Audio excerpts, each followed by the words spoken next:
I got the car. Oh, hey, no scope. Ooh, where you at, Beebs? Out in the open. What up, Beeb? Right there. Good morning, you beautiful people. I hope you guys are having a wonderful day today. With Season 2 of Modern Warfare just around the corner, I thought I'd take a look back of Season 1 and give you guys my thoughts. Starting with the maps: Crash, Vacant, and Shipment. Out of these three maps, I feel like everybody really loves Vacant the most. It plays most like it's original, and it is a very decent 6v6 map. As someone who has never played Vacant before, it really didn't rock my socks off like I've heard so many great things about this map. There are a lot of right angles, a lot of long hallways, long lines of sight.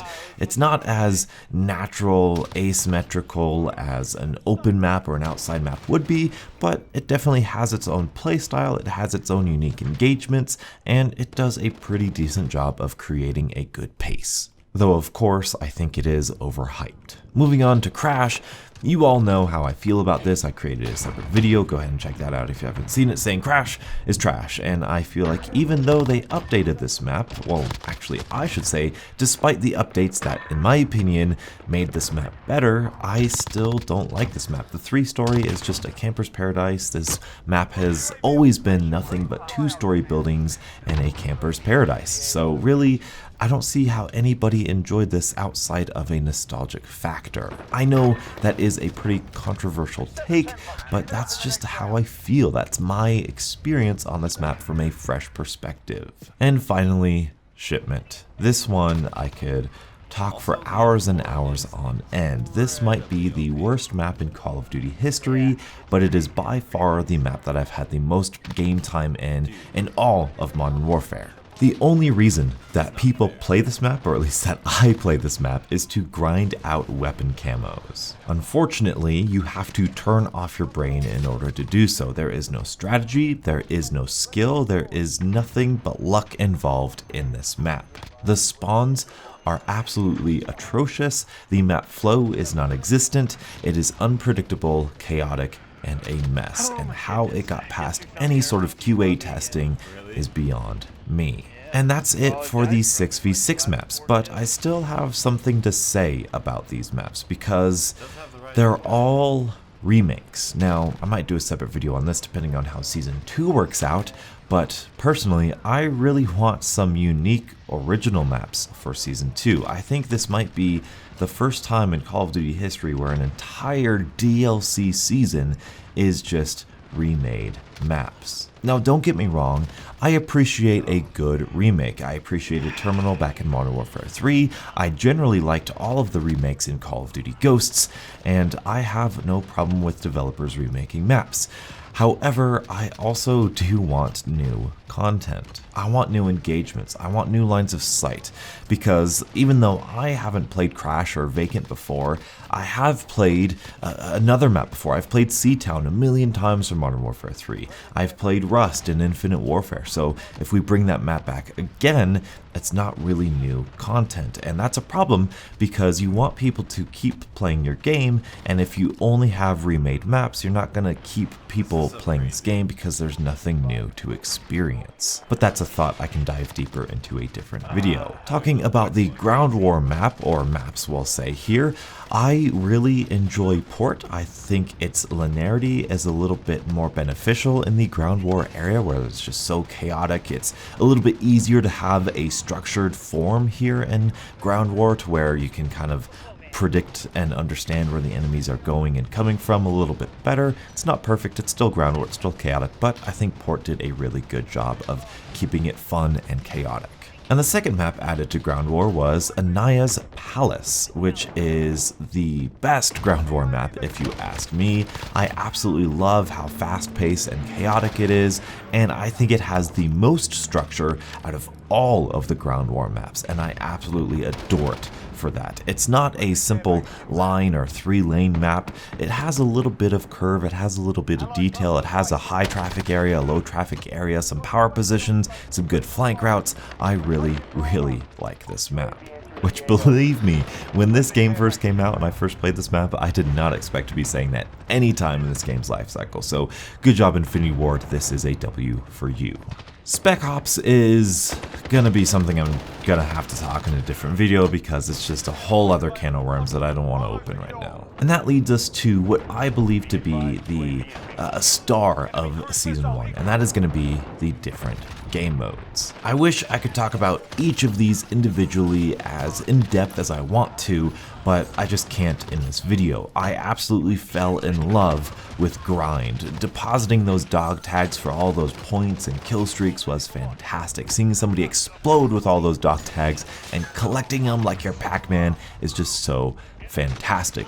And well, I'm going to transition to this gameplay behind you now and for the rest of this, because this is the one and only game of Drop Zone that I played, which is so sad. When Drop Zone was a thing, I was on my break from Modern Warfare, so I didn't get to play it so much, but I came back, played this one game, and I got lucky with a Juggernaut, and I just went to town. However, I can say I've heard a great many good things about Drop Zone. I think it's good. It's a refreshing game mode. It's like Hardpoint, but a little bit more silly. It's got some kill streaks, some fun stuff. It's good for launcher, camos, and all that sort of good stuff, so I very much enjoy it. Of course, we had the return of Gun Game, which we all know how Gun Game plays.